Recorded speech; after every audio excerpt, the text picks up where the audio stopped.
Hi, this is Sally Morgan, physical therapist, craniosacral therapist, and Tellington TTouch practitioner for animals and people. And this is Tristan. He's a Corgi, and we are here for another episode of Conversations with a Corgi.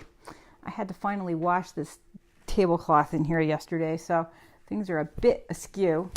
So today we're going to continue our talk about how to minimize stress in dogs, in particular, well, other animals too, in particular therapy animals.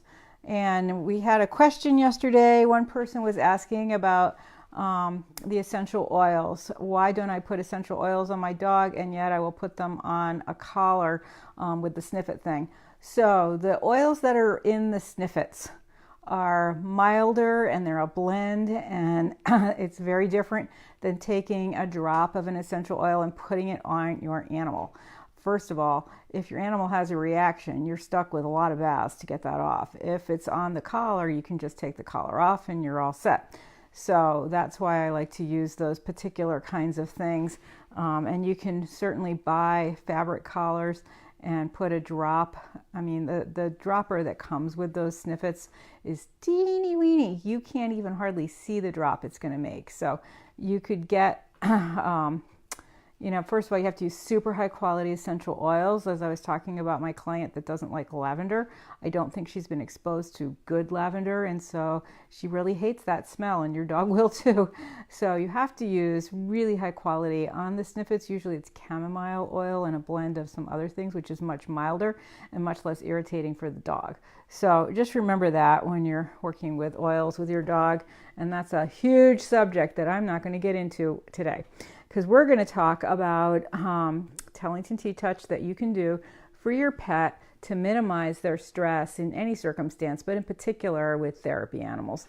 And I like to, if I'm going to a place consistently, for instance, a reading program, you can't do this so much in nursing homes, but a reading program or someplace like that, we have a variety of books that are related to TTouch and stories that you can read. I would read something out of my own book, in fact, about TTouch, and I would teach the kids there how to do a heart hug and a basic TTouch on themselves. Or sometimes I've asked kids to bring a stuffed animal and work on their stuffed animals, and that has worked out really well. So TTouch can be a part of what you're doing with your dog in a therapy setting. Doesn't work so well with seniors because they don't remember and they've got a lot of stuff going on, and for them they just need to pet the dog and move on most of the time. In a hospital setting, you might be able to teach a caregiver that's with someone, their spouse, their daughter, how to do some basic TTouches that they can do on the sick person. That's really good in hospice settings as well. So what primarily you're going to do to relieve stress in your dog is heart hugs for yourself and TTouches on your pet's ears. So remember the heart hug, and we'll start with that because it's a good way to explain the basics here. When you do TTouches, you imagine the face of a clock with the numbers on the clock. To do a heart hug, the face of the clock is on your chest with the 6 towards the ground and the 12 up here. I have to do it here because my heart's lower, but my dog is there. So you're going to make a circle and a quarter like this around the clock and back to the 9 as you imagine the face of a clock. And you're going to cross both hands over your heart to do this like this. And you take a deep breath, and as I exhale, I make that circle and a quarter connecting through the skin and back up to the 9. And then I release my connection. And then you can do another one. And this is a great thing to do while you close your eyes, but you don't have to. And you can just imagine calmness. You can imagine how much you love your dog. Imagine them doing something really cute that you love to see. And you can do these circles in whatever direction seems right to you. But notice if one hand's on top and the other one's on the bottom, which way do you go? Which way feels better? Some days one way, some days another. So just pay attention to which direction you're going. When you're doing the circles on your pet, best to go clockwise. But again, notice how you're doing it. I think for most people watching today, you're going to really just be going, doing the touches with your right hand, but often, or your left hand if you're left hand dominant, but often when people use their non-dominant hand, they go the other direction with their circles. So just pay attention to that. So we're going to focus for stress on the ears. And there's a couple of different things about the ears that you should know. First of all, the triple heater meridian is around the base of the ear here. You've got points for respiration, digestion, and reproduction. Don't forget, most of our animals have been spayed or neutered, and so reproduction is important. And rescued animals may have had babies, and we don't know what happened to them, so that is not an insignificant point. The other important thing to know is the shock point at the tip of the ear, which is going to be part of when you do the ear slides, and that actually gently worked can calm your dog down, or your horse or your bunny, or even your guinea pig. They have littler ears. It's a lot harder to do this on a guinea pig. So again, you're going to imagine that face of a clock, but it's now going to be on your pet's head by his ears. Your hands are going to be like a paw in a cup. We're going to do one of the basic leopard touches. And the flat part of your fingers here,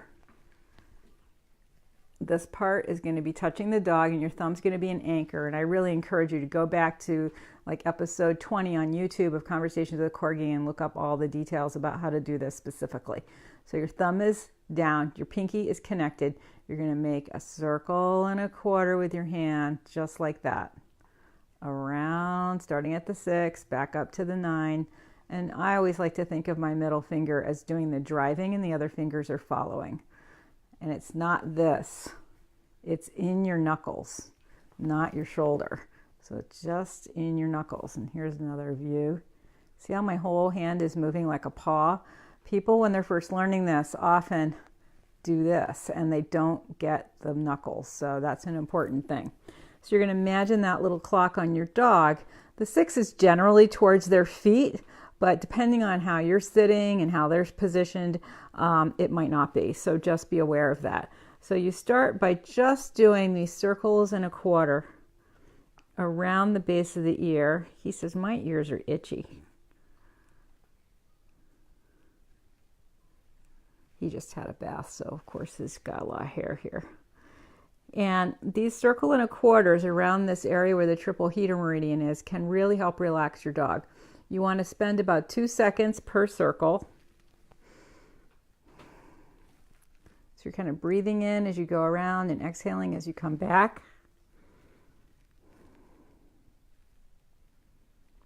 If your dog is not relaxing, you can try slowing down the circles, but don't go too slow. Or you can speed them up a little bit to meet him where he's at, as we say, and then take some deep breaths and relax and do the circles more slowly. And you can even do these circles on the other side of the ear. I can't really, I'm trying to hold him. So these might not be perfect circles on this side, but you want to go around the jaw. A lot of the muscles in the jaw connect under the ears, and that can create tension in the jaw when they're stressed, and the mechanism in the brain, the reticular activating system, will cause them to clench even more when they're stressed, which creates more stress, more activation of that system.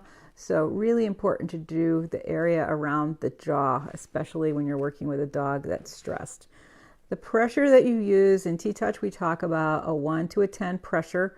Generally, with pets this size, really for the ear work for all animals is like a 3 or a 4. And the way you find that pressure is under your eyelid. A 1 is the lightest touch that you can feel and make a connection. And then a 3, which might be how you're doing it on your dog or your cat or your bunny, is the most that feels really nicely comfortable there. Not as much as you can stand, but what feels good. And then practice that 3 somewhere else on yourself to see how light that is. But you want to still make the connection. I have a shirt on, so I can't just slide my hand over the shirt. I have to connect with the shirt and then move it with the skin. So it may feel like you're doing more pressure than that, but the skin underneath is, and the same is for your dog's fur. So it's a very light little touch, and you do it pretty slowly. And you really think about that face of the clock. One of the things our TTouch circles do is connect the right and left side of the brain. And You have to imagine those numbers on the clock in order for that to be really effective.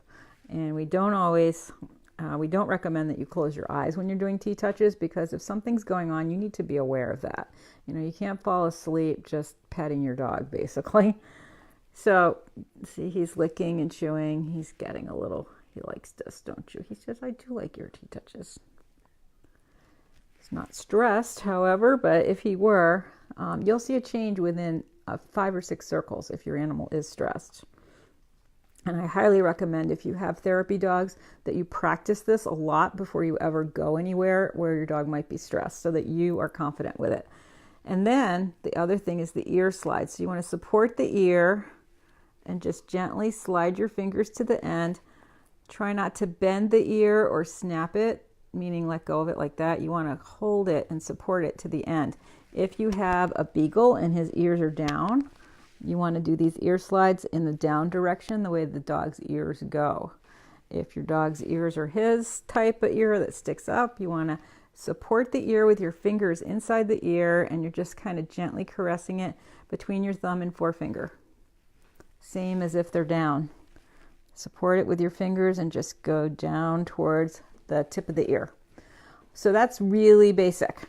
But these two things, these ear TTouches, and especially around the mouth as well, these circular, I think we're doing right now, lying leopards and clouded leopards, so you can look those up.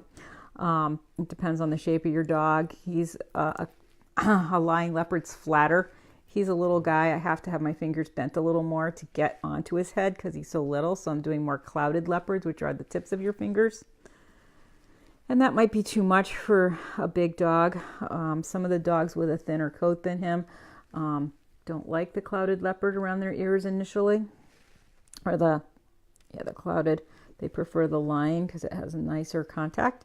So you can try either of those and just go around your dog's head and neck. If your dog is really nervous, a good place to start is on the 8th chakra, which is here behind their heart. That's where they connect with humans.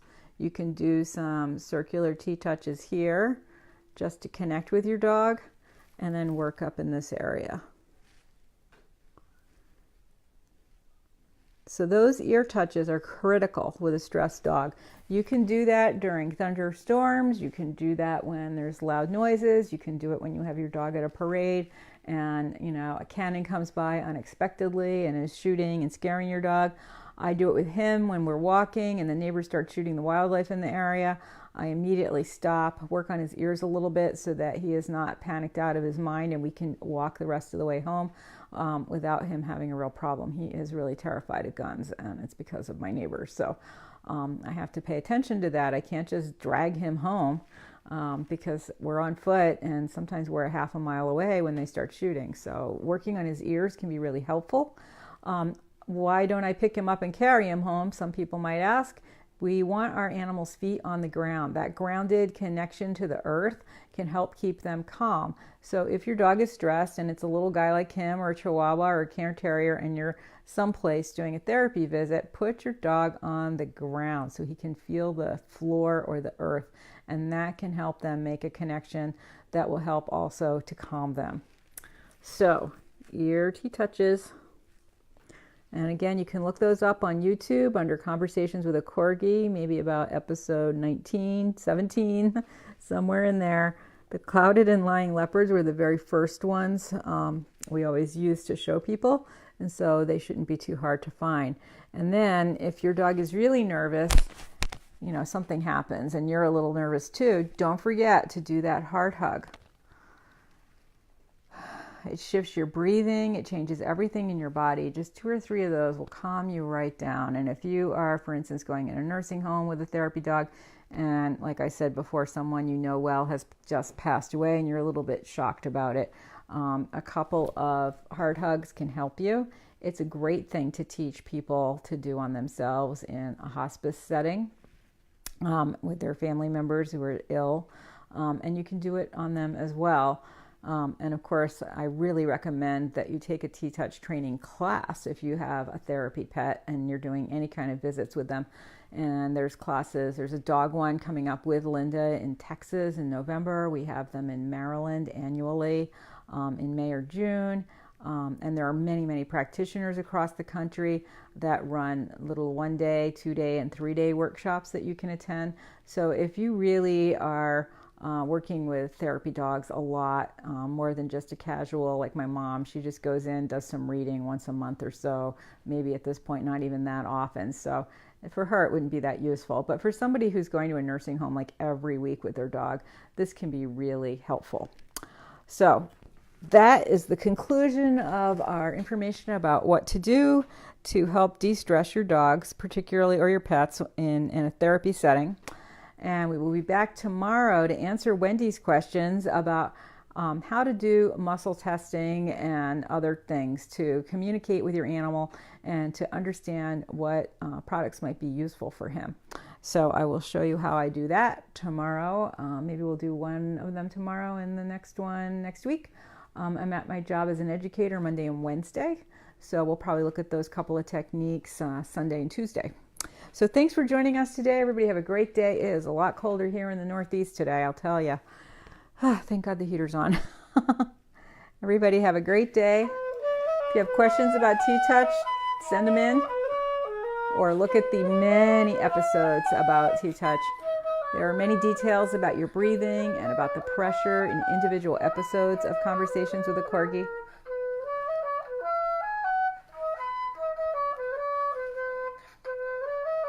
What do you think, Biss? Are you the Corgi that's conversing? He says, I don't get to do much conversing. I mostly listen.